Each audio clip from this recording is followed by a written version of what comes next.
अभी आपने कहा कि कृष्ण नाम का लेके आपको कोई कष्ट नहीं मिलेगा, राइट? अगर आप कृष्ण के शरण में जाते हैं तो आपको कोई कष्ट नहीं होगा, या जीवन में कोई कष्ट आने वाला है तो कृष्ण खुद हरण कर लेंगे। हमने ये तो नहीं कहा कि कष्ट नहीं आएगा। आपने ये कहा था कि अगर आप कृष्ण नाम लेते हैं तो 100% गारंटी कि अगली योनि आपको इंसान की मिलेगी, मनुष्य का मिल जाए। जी, ये गारंटी कैसे लेते हैं आप? स्वल्पम क्या है? स्वल्पम ही अपयस्य धर्मस्य त्रायते महतो विहार। भगवान गीता में इसलिए कह रहे हैं कि अगर थोड़ा सा भी आप इस मार्ग में पड़ेंगे, बड़े से बड़े खतरे से बच जाएंगे, कि कम से कम आपको मनुष्य जीवन तो प्राप्त होगा। शुचि नाम सुमताम गेहे योग भ्रष्ट भी जायते। तो भगवान गीता में ये कहते हैं अगर आप भक्ति पूरी भी नहीं कर पाते, थोड़ा सा भी कर लेते हैं भक्ति, तो क्या होगा? आपको ब्राह्मण परिवार में जन्म मिल जाएगा, धनी परिवार में जन्म मिल जाएगा, अच्छे घराने में जन्म मिलेगा और दोबारा भक्ति करने का अवसर प्राप्त होगा। और अगर मैं भक्ति ना करूँ तो? हाँ जी, अगर मैं भक्ति ना करूँ तो मुझे भक्ति ना करो तो कर्म के अनुसार चलना पड़ेगा। फिर कर्मणा देव नेत्र जंतुर्देहो भवते। मेरे एक जानने वाले हैं, पिछले 10 साल से वो डिवोटी हैं यहीं के, ठीक है?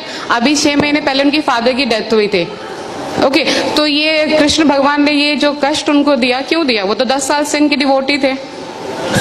हमने तो बोला ही नहीं कि आप कृष्ण भक्त बनते तो कष्ट नहीं आएगा, हमने नहीं कहा ये। कल के मैं क्लास में गई थी, नहीं, हमने नहीं कहा ये कि कृष्ण भक्ति अगर करेगा कोई कष्ट नहीं आएगा। उसको कष्ट आएगा, कष्ट करने की जो सहन करने की दृष्टि बदल जाएगी। जैसे कि एक व्यक्ति जो है सड़क पे जा रहा है और साथ रास्ते में बैरियर्स हैं, स्पीड ब्रेकर्स हैं, तो एक व्यक्ति ठेले में जा रहा है, दूसरा व्यक्ति मर्सिडीज में जा रहा है। तो मर्सिडीज में जा रहा है, वो भी उसी सड़क से जा रहा है, झटके उसको कम लगते हैं। कहने का मतलब यह है कि कष्ट जो है भक्तों के जीवन में भी आता है, सहन करने की शक्ति भगवान देते हैं। यानी कि जहां पे पांव कटना होता है वहां पे सुई चुभती है केवल आप। तो कष्ट तो आएगा ही आएगा, ऐसा कभी ना सोचें कि हम कृष्ण भक्ति में लग गए तो हमारे जीवन में कोई कष्ट नहीं आएगा। इनफैक्ट भक्त तो प्रार्थना करते हैं भगवान से कि हमें और कष्ट दीजिए। विपदा संता ता शाश्वत तत्र तत्र जगत गुरु भवद दर्शनम स्याद पुनर्भव दर्शनम।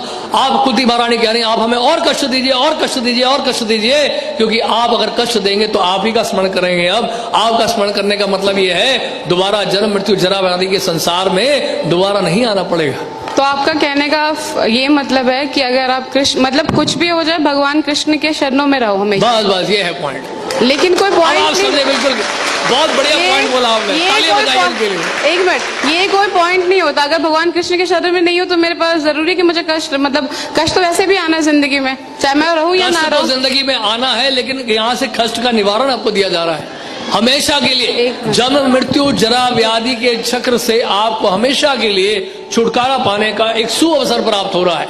भगवान की सेवा में लगे, एक जीवन आप कृष्ण की सेवा में दे दो, कृष्ण आपको वापस लेके चले जाए। तो आपका कहने का मतलब है कि मैं कृष्ण के शरण में जाती तो अगले जन्म में मुझे इंसान क्या ही वो मिलेगा, इंसान का मिलेगा। और अगर अच्छी तरह से भक्ति करेंगे तो भगवान के धाम में भी जाएंगे। ये तो मरने के बाद किसने देखा है कि कौन कहाँ जा रहा है? हाँ जी, मरने के बाद कौन जानता है कि कौन कहाँ जा रहा है? हाँ, इस बात की गारंटी कौन लेता है? सामान्य लोग नहीं जानते हैं, लेकिन भक्त जानते हैं। यम यम वापि स्वर्ण भावम त्यजते अंते कलेवरम तम तम एवैते कौन्तेय सदा तद भाव भाविता। अंत काल में जिसका भी आप स्मरण करेंगे उस तरह का शरीर आपको मिलेगा। भगवान गीता में कह रहे हैं। तो आपके भक्त जानते हैं कि मरने के बाद कौन कहाँ जा रहा है, राइट? हाँ, 100%। तो मैं उन भक्त से मिलना चाहती हूँ एक बार। जरूर मिलेगा, क्योंकि मुझे भी जानना है कि कैसे उनको पता चल रहा है कि मरने के बाद जा रहे हैं। उसके लिए आपको प्रोसेस अप्लाई करना पड़ेगा। जिस तरह से कोई आईआईटी के बारे में जानना चाहता है तो हम उसको क्या बोलेंगे, आईआईटी में पहले एडमिशन तो ले लो, आईआईटी में जो सिलेबस उसको तो फॉलो कर लो, वहां के प्रोसेस को तो फॉलो कर लो, वहां के रूल्स एंड रेगुलेशंस को फॉलो कर लो। इट्स अ काइंड ऑफ फोर्समेंट कि आप किसी को फोर्स कर रहे हैं कि जबरदस्ती हम किसी को फोर्स नहीं कर रहे हैं। आपकी इच्छा आप आइए, नहीं इच्छा मत आइए। यथा इच्छसी तथा गुरु, भगवान गीता में कहते हैं। भगवान क्या कहते हैं, किसी ने सुना तो नहीं है ना? भगवान कृष्ण गीता में 18वें अध्याय में कह रहे हैं। भगवान, एक मिनट, ये सिर्फ आपने बुक प्रिंटेड पढ़ा है, किसी ने पर्सनली सुना है भगवान को? पर्सनली किसी ने भी नहीं सुना है। जिस तरह से 2+2 4 आपने अपने टीचर से सुना, उन्होंने अपने टीचर से सुना, हमने अपने गुरुदेव से सुना। तो गुरुदेव, हमने प्रभुपाद से सुना। जैसे स्कूल में जाते हैं तो टीचर सिखा रहे हैं 2+2 4। सुनने कृष्ण भगवान से अपने टीचर से कभी आप हमने पूछा है स्कूल में अपने टीचर से, what is the proof that 2+2 is 4? What is the proof this is A, this is B? Teacher ने कभी जवाब दिया ना, आपने पूछा ना कभी वो जवाब देंगे। बट ये तो अंधा ज्ञान हुआ ना फिर। हाँ, तो इसका मतलब जो स्कूल में पढ़ाया जा रहा है वो भी अंधा ज्ञान है। स्कूल की बात नहीं है, आपने कहा कि जो आपके गुरु ने बताया स्कूल आपने की वो बात चीज ही कर है, ली। क्योंकि ज्ञान तो ज्ञान है, वो भौतिक ज्ञान है, आध्यात्मिक ज्ञान है। भौतिक ज्ञान में आप विश्वास कैसे कर लिए कि 2+2 4 होता है? आप कैसे मान लिए ABCDEFGHIJ है? आपने कैसे विश्वास कर लिया अल्फाबेट्स को? टीचर कहता है मैंने अपने टीचर से सुना, वो टीचर कहता है मैंने अपने टीचर से सुना, राइट? ये है सिस्टम ऑफ अथॉरिटीज को कहते हैं डिसेंडिंग प्रोसेस। इसी तरह से गुरु परंपरा के माध्यम से, एक प्रामाणिक गुरु परंपरा के माध्यम से हम जान पाते हैं भगवान कृष्ण की शिक्षाओं। सबसे पहले आपको ढूंढना पड़ेगा कौन सी यूनिवर्सिटीज हैं बोनेफाइड हैं, कौन से स्कूल हैं जो रिकॉग्नाइज्ड है CBSE के द्वारा।